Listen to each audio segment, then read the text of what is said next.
Films that might surprise you that I actually like. These are a few of my guilty pleasures. Hi, how are you? It's great to see you. I'm RazMansReality, here to alter your reality on film, TV, and comics. So if this is your first time here and that's your passion too, then be sure to hit that subscribe button and ring that bell notification icon so that you don't miss anything. So, slight bit of a backstory as to what brought on this video. This video today was supposed to be the August movie review entry for Amy McLean, author and vlogger's movie club. But some things happened, mainly that I ended up being a part of my friend's 2-hour radio show that I thought I was just going to listen to.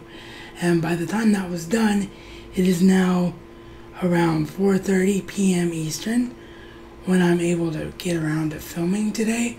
So I knew that I needed something quicker than the way that I like to do reviews or what I watch, because I didn't have the photos prepared. So unfortunately, even though August is one of my favorite films, which is A Clockwork Orange, I'm going to miss out on that, and I will have to start joining the movie club with a September film. So I will keep my eyes peeled for that, and as soon as I find out what that is, I will get a video out for that really quickly. But anyway, that left me without a video to do today. And you guys and gals know that I like to keep the 48-hour schedule. It's important to me to do, unless something earth-shattering happens and I just can't film or I can't put something in a can. So one of the things that Bob did was played a song from DJ Bob Runkle, that is my friend whose radio show that I was on. I forgot to say whose radio show I was on. I just said my friend's radio show, but it was the DJ Bob show, hosted by DJ Bob Runkle on A1 Radio, a1.co.uk, or a1radio.co.uk, sorry, that I was on. The replay of that later tonight, by the way. I will put the time down below in the description.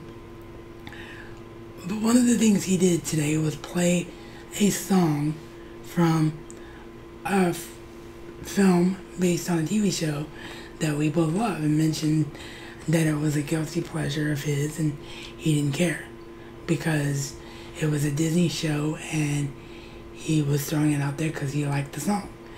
And I told a little anecdote about my particular history with this film, and I thought, you know what, that would be a really simple, easy, fun little video to do today, to talk about guilty pleasures and why some people might not like them, but why I like them. So there are plenty that I could have put on here, especially if I threw in TV shows, but after taking about 15 minutes to think, I narrowed it down to 4 that I think really deserve to be talked about.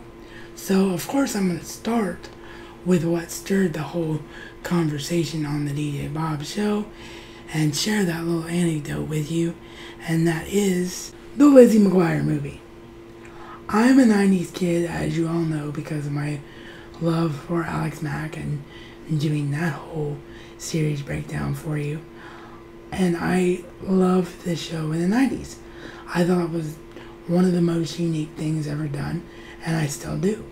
I absolutely love everything about this franchise, and I wasn't going to be embarrassed by going to see this film. So the funny story that happened was that I went to a matinee on Labor Day weekend, and it was a cinema that no longer exists, and it was just me and 2 younger kids that were there in the audience. So me being the only teenager there and me being a guy, I'm just horrified because I'm thinking, what are people going to be thinking seeing me here, and are they going to get the wrong kind of idea and all of that. But I'm glad I saw the movie. I obviously own the movie. I go back and revisit the movie all the time. I love Lizzie McGuire, and I love the Lizzie McGuire movie. So that is the first thing on my list today. Next up is Star Trek Nemesis. Now, before I can even get into defending my choice of this, because I know that already there's like a jillion of you just lambasting me because this film is so universally despised in the Star Trek community. But before I can even get into why I think it shouldn't be, I have to address that this is the full screen edition of the film. It's not by choice. I do own the widescreen version, but I swear to goodness the widescreen version has just got up and sprout legs and walked away. I could not find it. I have almost my entire collection back there behind me, and Star Trek Nemesis widescreen just could not be found anywhere. I have a full screen copy of a lot of my DVDs because I didn't understand aspect ratio for a while there, so I wanted stuff to quote unquote cover my whole screen. So there were a lot of things that I replaced, and this was just a full screen edition that I just happened to not resell or pawn off. So this was the one I grabbed because this was the one I could find. So what I like about Star Trek Nemesis that I think gets so overlooked by the Star Trek fan base is simply the idea of Picard having a son. Because if you know anything about Picard's history, which if you don't, why are you watching the Next Generation films if you've never seen the show? But not having children was always one of his biggest regrets. So yes, it's an evil clone, and yes, it's kind of a plotline that's all over the place, and a performance that's very dialed in, not really that strong of a performance overall. But the idea really works. And I think it's a story that should have been told within the show that never was. And I just really think that if you sit down and watch this film, it's not going to be as bad as you think. Is it Star Trek First Contact? Absolutely not. But it's still a lot better than you think that it is. So that is why Star Trek Nemesis was put on this list today. Next up is Zack Snyder's Sucker Punch. Yes, it's a mess. Yes, it could have been better. Yes, it never knew when to end. But at its core, there is a good film in this film. It is one of the most unique stories and one of the most brave stories because it shows why you should not put up with abuse. If you're a woman, if you're a man, doesn't matter.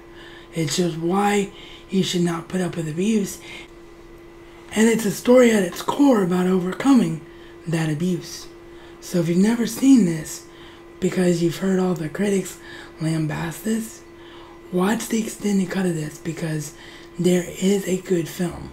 It's just a film that suffered from lack of knowing when to end and lack of a real direction, but at its core, there is a really, really good film here. So that is Zack Snyder's Sucker Punch. Next up, I'm going to talk about an entire franchise. Unfortunately, the one that I own is the one that I think is the worst of the bunch. I need to actually own all of these, but it is a franchise I really like, and a franchise I don't know if many people know about, really. And that is the Three Ninjas franchise. This was basically the live-action version of Ninja Turtles. This was nothing more than a studio thinking, okay, Ninja Turtles are popular, we need to put ninjas on everything. It's ludicrous, it's over the top, it's cheesy, it should not work, but that is exactly why it is so good. Because it's just nothing but a barrel of laughs. It is not meant to be taken seriously, and it's a lot like watching the 60s Batman show now as an adult. You watch it specifically to laugh, to turn your brain off, and to have a good time. And that's why I think the Three Ninjas franchise is criminally underrated. Some of my favorite comedies of all time growing up, and something I thought really needed to be talked about here today. And finally, we have a film that a lot of people hate on because they say it's not faithful enough to the source material. But nonetheless, it's a film that I've always loved, and a film that I was so happy that finally came onto Blu-ray, and that is Howard the Duck. A lot of people think this is when George Lucas jumped the shark as a director, when he lost all credibility. But you know what? I like this for the same reason that I like the Three Ninjas franchise. It's just silly. It's over the top. It's crazy. It makes no sense. It's a duck that can't decide if he's going to be a duck or a human being. It's very adult when you would think it would be marketed toward kids, which you wouldn't think that if you've read the source material. But on the surface, if you see a movie called Howard the Duck and you see that it's a puppet, you're going to think it's for kids. So everything about it shouldn't work, and that is why I love it. Because it doesn't take itself seriously, and it's just a lot of fun. It's a whole lot of fun, and one that I never ever get tired of watching. So those are all my guilty pleasures for today. If you'd like me to do another video on this with some films I didn't mention here, if you'd like me to do it as TV shows, let me know that in the comment section down below, along with letting me know what your guilty pleasures are. And don't forget that I will see you on Saturday with the 1,500 subscriber thank you live stream. I don't know how long we can go. It depends on the battery life of my iPhone 6s Plus in a live setting. But we are going to do it, and I'm really excited about it. So I hope I will see you at 4 p.m. Eastern this Saturday. As always, if you wanted to pick up anything that I mentioned here today, the Amazon affiliate link at no extra cost to you will be down below in the description as well. If you haven't already subscribed, you can do so right now by hitting the round subscribe icon to my left. Check out my breakdown of episode 1 of The Secret World of Alex Mack, The Accident, and support RazMansReality on Patreon. And as always, this has been your RazMansReality check.